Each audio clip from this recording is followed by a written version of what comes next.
मीडियामध्ये चालत आहे की नागपूरमध्ये 2 ह्यूमन मेटानिमोनी व्हायरसचे पेशंट्स आढळलेले आहे. हे सध्या चुकीचं आहे. 2 पेशंट जे एक 7 वर्षाचा आणि एक 14 वर्षाचे जे होते वॉक इन ओपीडी मध्ये त्यांनी आपली पॅनल टेस्ट केली. त्याच्यामध्ये सस्पेक्टेड जे आलेले आहे.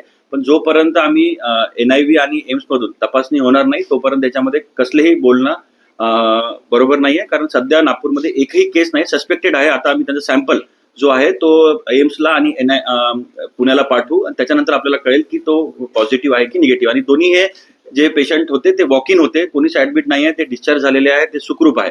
आणि हा जो आपण ऐकतो काल 2 दिवसापासून की जगभरात पूर्ण देशामध्ये की ह्युमन मेटानिमोनी व्हायरस संसर्ग होणार आहे, तो मोठ्या प्रमाणात वाढणार आहे, त्याकरिता गव्हर्नमेंटनी गाईडलाईन्स काढलेले आहे. हे मी तुम्हाला देतो. याच्यामध्ये फक्त या संदर्भात इंडिव्हिज्युअलनी काय करावं आणि काय नाही करावं हे सगळे गाईडलाईन्स त्याच्यामध्ये दिलेले आहे की तुम्ही मास्क वापरायला पाहिजे, तुम्ही शिंक आल्यावर हात धुवायला पाहिजे, हस्तांदोलन केल्यावर तुम्ही हात धुवायला पाहिजे आणि काय what to do and what not to do ते मी तुम्हाला देतो. आणि आज आम्ही ऑलरेडी सगळ्या हॉस्पिटल्समध्ये सगळ्या तुमच्या मीडियाच्या मार्फत, आमच्या सोशल मीडियाच्या मार्फत आणि आमच्या PSC सब सेंटर सगळ्यांच्या मार्फत आम्ही नागरिकांना ह्या गाईडलाईन्स आम्ही कळवणार आहे. सध्या घाबरण्याची कसलीही याच्यामध्ये हे नाही आहे. आम्ही वरिष्ठांच्या संपर्कामध्ये आहे आणि आपल्याला एक विनंती आहे की या अनुषंगाने नागपूरकरांमध्ये आणि जनतेमध्ये थोडंसं आपल्याला भीती पसरू द्यायची नाहीये. कसलीच घाबरण्याची गोष्ट नाहीये. मी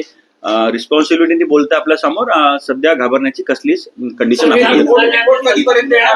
संचित रुग्ण आढळले, त्या रुग्णालयाने प्रशासनासोबत संपर्क साधला होता, माहिती दिली नाही. हे दोन जे आपण चालत आहे, 2 बच्चे होते, त्यांचं टेस्ट त्यांनी प्रिव्हेंटिव्ह टेस्ट आपण जे पॅनल चालवतो प्रायव्हेट हॉस्पिटल ते चालवले आहे. त्यांनी इमिजिएटली सस्पेक्ट आल्यावर त्यांनी गव्हर्नमेंटच्या अधिकाऱ्यांना, सिव्हिल सर्जन आहे, आमचे MOE त्यांना कळवलेलं आहे. मग त्यांचं सॅम्पल आम्ही आता आमच्या ICMR लॅबमध्ये एम्स आणि व्हायरोलॉजी पुणेला आम्ही पाठवू आणि त्याच्यानंतर आपण फर्दर ऍक्शन घेऊ.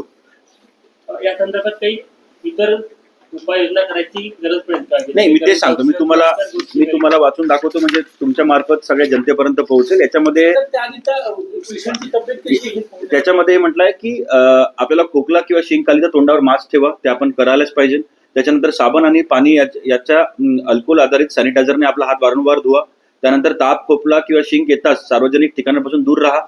भरपूर पाणी घ्या, आपल्याला हायड्रेट ठेवा आणि पौष्टिक बरोबर जेवण घ्या टायमाला. आणि संक्रमण कमी करण्यासाठी सर्व ठिकाणी पुरेसे व्हेंटिलेशन होईल याची दक्षता घ्या. आपण आफ्टर कोविड आपला हे वे ऑफ लाईफ झालेला आहे. आपण जरी हा HMP व्हायरस नसला तरी आपण हे सगळं आपण करत आहोत. त्यानंतर शासनाचं हे करू नये.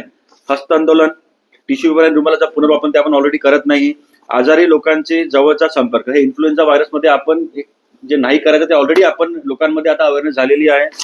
त्यानंतर सार्वजनिक ठिकाणी थुंकणे आणि डॉक्टरांच्या सल्ल्याशिवाय औषधी घेणे, या गाईडलाईन्स आहे. आम्ही सगळ्यांना सर्क्युलेट करू. आपणही आपल्या माध्यमातून जनतेपर्यंत पोहोचवा. आणि बिलीव्हर्स, ज्या प्रकारे आपण कोविडमध्ये पण काम केलेलं की सध्या घाबरण्याची कसलीही गोष्ट नाही आहे. All is under control. एकदा आपल्या रिपोर्ट्स आल्यावर आपण फर्दर ऍक्शन आपण डिसाईड करू. 2 से 3 दिन लगेंगे. एम्सचे आपले डायरेक्टर सर आहे, आम्ही इमिजिएटली पाठवलेलं आहे. आणि एक सॅम्पल पुण्यालाही जाईल आणि एक एम्सला जाईल आणि रिपोर्ट आम्ही तुम्हाला अजून एकदा बोलून आम्ही कळू. सॅम्पलच्या टेस्टिंगसाठी ICMR कडून जे किट्स येणार आहे ते पोहोचलेत काय आणि ते व्यवस्थित नाही? ते पुण्याला असेलच ना, ते एम्सलाही आणि पुण्यालाही आहे. सरकारने जसं गाईडलाईन्स जारी केलेल्या आहेत तसंच काही लॅब्स रिकॉग्नाइज केलेल्या आहेत किंवा कोणत्या टेस्ट पर्टिक्युलर रिकॉग्नाइज केलेल्या आहेत का? तसे काही नॉर्म्स आलेले आहेत का? किंवा प्रायव्हेट मध्ये करायचं की मग सगळ्यांनी एम्स मध्ये जावं? नाही, हे बघा, त्याच्यामध्ये कोविडमध्ये जे आपण होतं त्या लॅब्स रिकॉग्नाइज केलं तर गव्हर्नमेंट लॅबमध्ये आपण करतो, तो नंतर प्रायव्हेटलाही अलाउड केलेला आहे. तर त्याप्रमाणे आता गाईडलाईन्स येईल. पण मला सध्या वाटतं की आपण खूप जास्ती सामोरचा आपण विचार करत आहोत. सध्या तशी कसलीही कंडिशन नाही आहे. तुम्ही डॉक्टर पण आहात, तर कोरोना सारखी घाबरण्याची स्थिती आहे का आता, काय सांगणार? नाही, कोरोना व्हायरस नवीन होता. हा जो ह्युमन मेटानिमोनी व्हायरस आहे हा 2001 पासून आहे. नेदरलँडमध्ये हा आयडेंटिफाय झालेला होता आणि सध्या याच्यामुळे मुलांमध्ये फ्लू सारखे सिम्पटम्स येतात. हा नवीन व्हायरस नाही आहे, हा जुनाच व्हायरस आहे. जर आपण रिसर्च केला, जर आपण पबमेड सारख्या किंवा काही मेडिकल लिटरेचर वाचत, हा व्हायरस जुना आहे. त्यामुळेच मी सांगत आहोत की सध्या घाबरण्याची कसलीही गरज नाही आहे. परंतु प्रिकॉशन्स आपण जे गव्हर्नमेंटनी, हेल्थ डिपार्टमेंटनी काढलेले आहेत ते आपण जर आपल्या जीवनामध्ये जर इंटरलाइज केलं तर आपल्यासाठी चांगलंच आहे. त्यामुळे आम्ही हे सर्क्युलर आणि गाईडलाईन्स लोकांसाठी सर, काढतो. जे संशयित आहे त्यांची तब्येत कशी आहे आता, नेमकं काय कशा परिस्थितीत आहे? ते वॉक इन होते, ते ओपीडी बेसिसवर होते, ते डिस्चार्ज म्हणजे घरीच आहे आणि सुखरूप आहे. त्यांना कसलाच काही विषय नाही आहे. त्यांना हे वेगळं जुनाट व्हायरस आहे पण संशयित आरएनए बेस व्हायरस आहे. याची आरटीपीसीआर टेस्ट करण्यात आलेली आहे. आरटीपीसीआर मध्ये आरएनए व्हायरसचं दिसतं.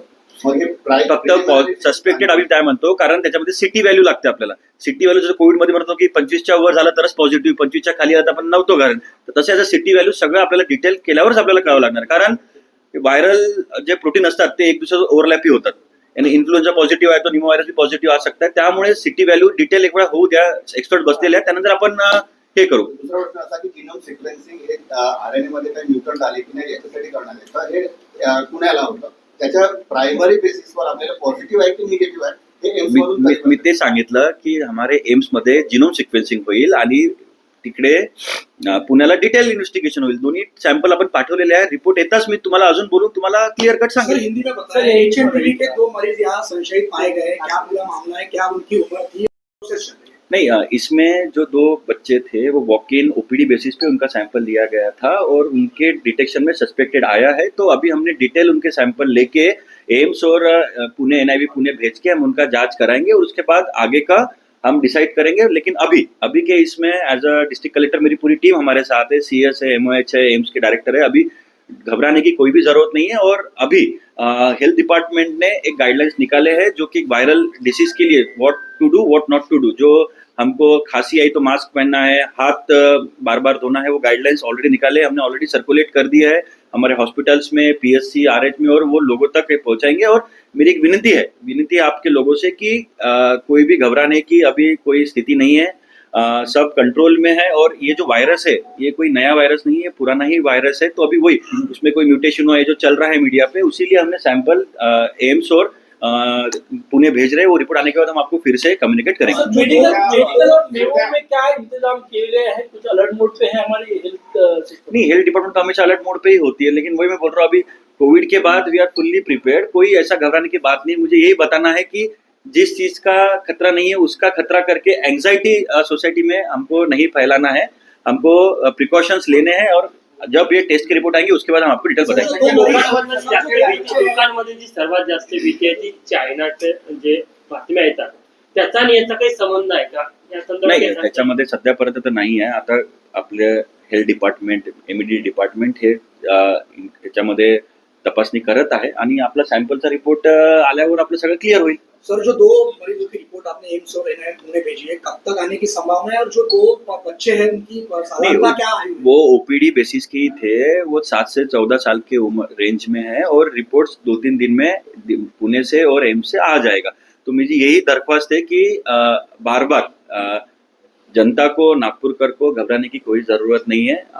ये 2 सैंपल आने के बाद हम आगे की स्ट्रॅटेजी आप डिसाइड करेंगे. संबंधित खासगी हॉस्पिटलनी पुण्यात म्हणजे शासनाला न कळवता त्यांनी मीडियाला ते सर्क्युलेट केलेलं होतं की माझ्याकडे होतं. काय हॉस्पिटलवर काही कारवाई नाही, त्यांनी सस्पेक्टेड सांगितलं आहे ना, तर त्यांचं काम आहे ते सांगणं. जर ते नाही सांगणार तर त्यांच्यावर कारवाई होईल. सस्पेक्टेड है करके उन्होंने त्यांनी जे सांगितलंय त्यांनी त्यांच्या याच्यावर बरोबर केलं आणि आम्ही आज गाईडलाईन्स पण सगळ्या प्रायव्हेट हॉस्पिटल्सला आम्ही देणार आहे. त्यामुळे एव्हरीथिंग इज अंडर कंट्रोल. पण काही राखीव खाटा आपण ठेवणार आहोत का मेडिकलला? तर आपल्याकडे इनफ खाटा आहे, त्याची आवश्यकता पडणार नाही. आपल्याकडे इनफ खाट पडल्या तरी आपल्याकडे इनफ खाटा आहे. घबराने की कोई जरूरत नाही. थँक्यू. Okay, thank you sir. हे ठेवून घ्या तुमच्याकडे.